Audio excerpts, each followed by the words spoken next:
नमस्कार। मैं वीरेंद्र कुमार अधिवक्ता और आप सभी YouTube के दर्शकों श्रोताओं को YouTube के चैनल रियल नॉलेज पर स्वागत है।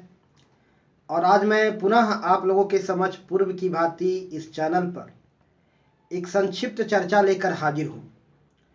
तो आज मैं बात करने जा रहा हूँ एक अति महत्वपूर्ण विषय पर, और इस विषय पर सदियों से मानव मन विचार करता रहा है। मानव मन इस प्रश्न पर हमेशा से विचार करता रहा है। तो इस अति महत्वपूर्ण विषय पर मैं अपनी संक्षिप्त मत विचार रखने जा रहा हूं आज इस चैनल पर। तो दर्शकों से मेरा गुजारिश है कि आप पूरी वीडियो को अवश्य सुनिएगा, वीडियो को बीच में स्किप मत कीजिएगा। तो चलिए अब मैं चर्चा की शुरुआत करता हूं, बातों की शुरुआत करता हूं। यह संसार की रचना क्यों हुई? संसार की रचना क्यों हुई? एक गाना है, एक पुराना गाना है जो आप सबने सुना होगा, दुनिया बनाने वाले काहे को दुनिया बनाई, क्या तेरी मन में समाई। यह दुनिया क्यों बना? अब साथ ही आपके मन में एक प्रश्न यह भी उत्पन्न हो रहा होगा, एक प्रश्न यह भी खड़ा हो रहा होगा कि इन विषयों पर चर्चा करने से क्या लाभ है, इसको सुनने से क्या लाभ है। मनुष्य अनेकों समस्याओं से जूझ रहा है, मानव जाति अनेक समस्याओं से जूझ रहा है। आप सोच रहे होंगे, आप में से अधिकांश लोग यह सोच रहे होंगे कि मानव जीवन के जुड़ी समस्या पर बात होती तो कुछ बनता, हम अपनी समस्याओं को हल कैसे करें। हर कोई किसी न किसी समस्याओं से, कोई न कोई समस्या से जूझ रहा है। रोजी रोटी कैसे कमाएं, धनवान कैसे बने, पैसा कैसे कमाएं, हम अपनी निजी जीवन की समस्या को हल कैसे करें। हम अपनी समस्याओं, हर कोई न कोई समस्या से को फेस कर रहा, जूझ रहा। इन समस्याओं का समाधान कैसे करें। यदि इन बातों पर चर्चा होती तो बात बनती। इन बातों को सुनने से क्या फायदा? कुछ लोगों के मन में यह सवाल उत्पन्न हो रहे होंगे, कुछ लोगों के मन में यह विचार उत्पन्न हो रहे होंगे। तो मैं यहाँ स्पष्ट कर देना चाहता हूँ कि निश्चित रूप से यदि ध्यान से और गौर से इस बात को सुनेंगे, इस पर चिंतन करेंगे और मनन करेंगे, तो आपके जीवन से जुड़ा हुआ जो भी समस्या है, उस समस्या के सॉल्यूशन, हल के दिशा में यह एक अत्यंत ही उपयोगी और सहयोगी साबित होगा। यह चर्चा निश्चित रूप से उपयोगी और सहयोगी साबित होगा। आपके जीवन के समस्या के हल के दिशा में यह चर्चा सहयोगी साबित होगा, उपयोगी साबित होगा। लेकिन ध्यान से सुनेंगे तो हम इस दुनिया में क्यों आए, यह संसार की रचना क्यों हुई, इस पर थोड़ा ध्यान से, गौर से हम बात को समझने का प्रयास करेंगे कि यह संसार क्यों बना। यह प्रकृति की प्रत्येक वस्तुएं अस्तित्व में क्यों है। थोड़ी सी यहां मैं बात बता दूं कि प्रकृति क्या है। संक्षिप्त में बात करूंगा कि प्रकृति क्या है। प्रकृति शब्द दो शब्द से मिलने से बना है।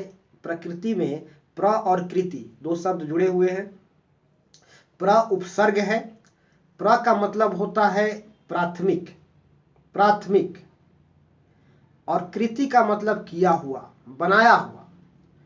तो जो प्राथमिक कृति है वह प्रकृति कहलाता है।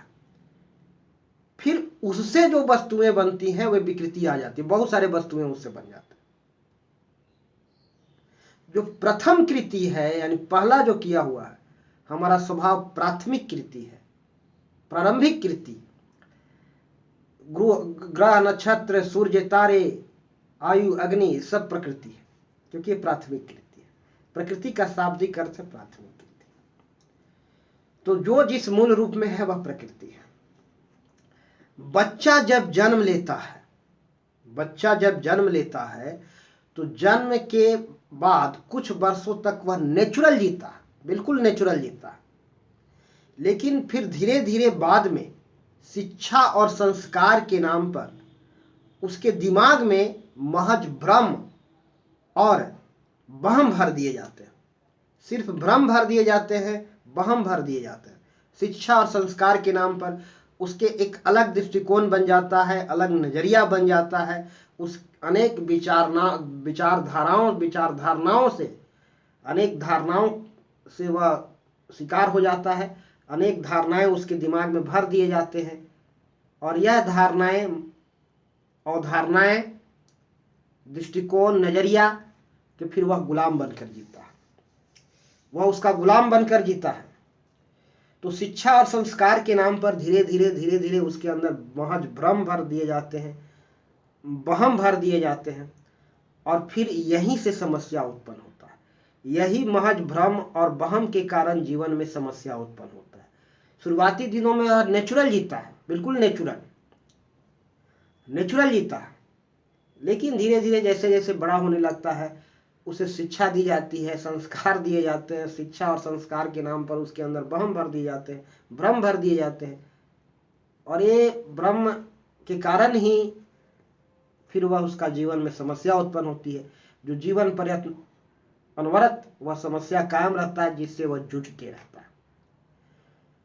तो इस दुनिया में हम क्यों हैं, यहाँ विचारणीय प्रश्न है। यहाँ मैं बात करूंगा कि हम इस धरती पर क्यों हैं, इस प्रकृति के अनेक वस्तुएं अस्तित्व में क्यों हैं, क्या इसका उद्देश्य निरुद्देश्य है या उद्देश्य पूर्ण यह संसार की रचना हुई है। हर वस्तु का निर्धारित कर्म है और एक दृष्टि से देखा जाए तो यहाँ कोई भी चीज निरुद्देश्य नहीं है, लेकिन उद्देश्य क्या है, उसका उद्देश्य क्या है, लोग भली भांति और ठीक से समझ नहीं पाते और फिर यह नासमझी के कारण समस्या उत्पन्न होती है। उद्देश्य के नाम पर हम भ्रम अपने दिमाग में धारण कर लेते हैं, महज एक भ्रम और वहम के शिकार हो जाते हैं। तो परम उद्देश्य क्या है? परम उद्देश्य है आनंद, मस्ती, सुकून, शांति। यही उद्देश्य है। मानव जीवन के खुशहाल बनाने के लिए, सुलभ सहज बनाने के लिए, आनंदमय बनाने के लिए अनेक वस्तुओं का अस्तित्व है इस संसार में। सभी वस्तुओं, प्रकृति के सभी वस्तुओं का अस्तित्व है। जीवन को सहज बनाने के लिए, सुलभ बनाने के लिए, आनंदमय बनाने के लिए, सुखमय बनाने के लिए ये प्रकृति के सभी वस्तुओं का अस्तित्व है। और हमारा उद्देश्य आनंद, मस्ती, सुकून, शांति ही प्राप्त करना होता है। जब बच्चा जन्म लेता है तो आनंद भरी जीवन जीता है, मस्ती भरी जीवन जीता है, जीवन में ज्यादा कुछ कठिनाइयां नहीं होती उसके। और जैसे जैसे बड़ा होते जाता है, बढ़ने लगता है, उम्र बढ़ती है, फिर वह अननेचुरल हो जाता है, अननेचुरल जीने लगता है। और अननेचुरल होने के कारण ही समस्या है, जीवन में कठिनाइयां हैं, अननेचुरल होने के कारण। सारा समस्या का जड़ है अननेचुरल हो जाना। जब जब भी हम अननेचुरल होते हैं, भीतर से असहज महसूस करने लगते हैं, अशांत महसूस करने लगते हैं, बेचैन महसूस करने लगते हैं अननेचुरल होने के कारण। और हम अननेचुरल क्यों हो जाते हैं? हमारे दिमाग में जो यह वहम और भ्रम भर दिया गया है, गलत अवधारणा मंतव्य के हम जो गुलाम बन गए हैं, अवधारणाएं और विचारों के जो गुलाम बन करके जीते हैं, गलत नहीं, अवधारणाओं और विचारों के गुलाम बन के जीते हैं, गलत नहीं। तो यह गुलाम बन जाने के कारण ही हम अननेचुरल हो जाते हैं। अवधारणाओं और विचारों, मंतव्य के जब हम गुलाम हो जाते हैं, तब हम अननेचुरल हो जाते हैं और यहीं से समस्या उत्पन्न होता है। गुलामी समस्या है, अननेचुरल समस्या है और यहीं से दिक्कत उत्पन्न होता है। तो यह संसार की रचना क्यों हुई? आनंद भरी जीवन प्राप्त करने के लिए, मस्ती भरी जीवन जीने के लिए, सुखमय जीवन जीने के लिए यह संसार बना। बात को थोड़ा गौर से समझिएगा। यह एक पुराना गाना है जो आपने सुना होगा, दुनिया बनाने वाले काहे को दुनिया बनाई, क्या तेरी मन में समाई। क्या समाया दुनिया में? ईश्वर ने संसार की रचना की क्योंकि अब यहाँ एक प्रश्न और खड़ा होता है, जब संसार को ईश्वर ने बनाया तो ईश्वर को कौन बनाया? ईश्वर क्यों अस्तित्व में आया? ईश्वर कौन है? कहाँ है ईश्वर जो इस संसार को बनाया? बात बहुत लंबी हो जाएगी, मैं बात को अति संक्षिप्त में रखूंगा, बहुत ही संक्षिप्त में यहाँ आप लोगों के सामने यहाँ बात रखूंगा जो सार गर्भित होगी। यह संसार की रचना एक कौतूहल बस हुआ, कौतूहल बस। भीतर से कौतूहल उत्पन्न होता है कि मैं एक से अनेक हो जाऊं, तो ईश्वर, भगवान, गॉड, परमात्मा एक से अनेक हो जाते हैं। फिर उनके मन में कौतूहल उत्पन्न होता है कि मैं एक से अनेक से एक हो जाऊं तो एक हो जाएंगे। तो एक से अनेक हो जाने का जो यह कौतूहल है, इसी के कारण यह संसार की रचना हुई है। और इस कौतूहल में आनंद छिपा है। कौतूहल, जब इस कौतूहल में आनंद छिपा है और यह आनंद की प्राप्ति हेतु, यह कौतूहल के में छुपी आनंद की अनुभूति हेतु यह संसार की रचना ईश्वर कर देते हैं। यह एक से अनेक रूप में परिणित हो जाते हैं। इस कौतूहल में छिपी आनंद की अनुभूति, एहसास या आनंद की प्राप्ति हेतु यह संसार की रचना होती है। एक से अनेक हो जाते हैं। यहाँ बात को समझाने के लिए मैं यहाँ एक छोटा सा उदाहरण आप लोगों के सामने रखूंगा। बच्चा खेलता क्यों है? इसलिए खेलता है कि बच्चों के खेल में आनंद की प्राप्ति होती है। खेलने में आनंद है, इसलिए वह खेलता है। बच्चों के मन में एक कौतूहल उत्पन्न होता है। कौतूहल बस, कौतूहल के कारण वह खेलने लगता है, क्रिया करने लगता है, घरौंदा बनाता है, तोड़ता है, तरह तरह की क्रिया करता है। सिर्फ कौतूहल के कारण, सिर्फ कौतूहल के कारण, सिर्फ कौतूहल के बस। और कौतूहल में आनंद है, कौतूहल में आनंद छिपा है। वह आनंद की अभिव्यक्ति होती है, आनंद की अनुभूति होती है। तो यह संसार की रचना एक खेल के मानिंद है। जिस तरह से बच्चा खेलता है एक कौतूहल के कारण, उसके भीतर से कौतूहल उत्पन्न होता है, उस कौतूहल में आनंद छिपा होता है और यह आनंद के व्यक्ति के रूप में वह खेलता है, विविध प्रकार की चीजें बनाता है, बिगाड़ता है, तोड़ता है, पटकता है, फोड़ता है, खेलता है, लकड़ी से कुछ करते रहता है। सिर्फ भीतर का कौतूहल बस मात्र।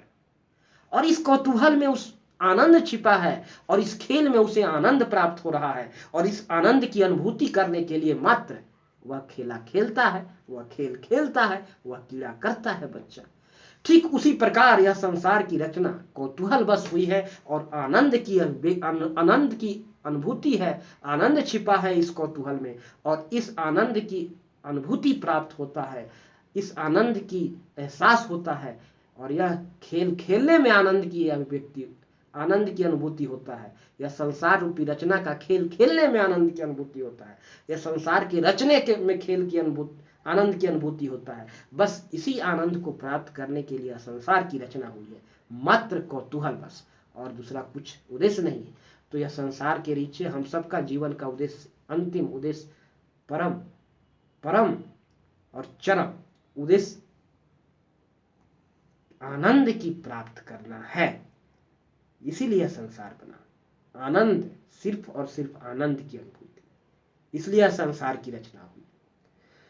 तो मैं अब अपनी बात को यहीं समाप्त करूंगा और दर्शकों से मेरा गुजारिश होगा कि इस वीडियो को अधिकतम लोगों को शेयर करें, चैनल को सब्सक्राइब अवश्य करें और अंत में मैं सभी दर्शकों को प्यार भरा नमस्कार बोलना चाहूँगा। तो सभी को प्यार भरा नमस्कार। जय हिंद, जय भारत, जय श्री राम।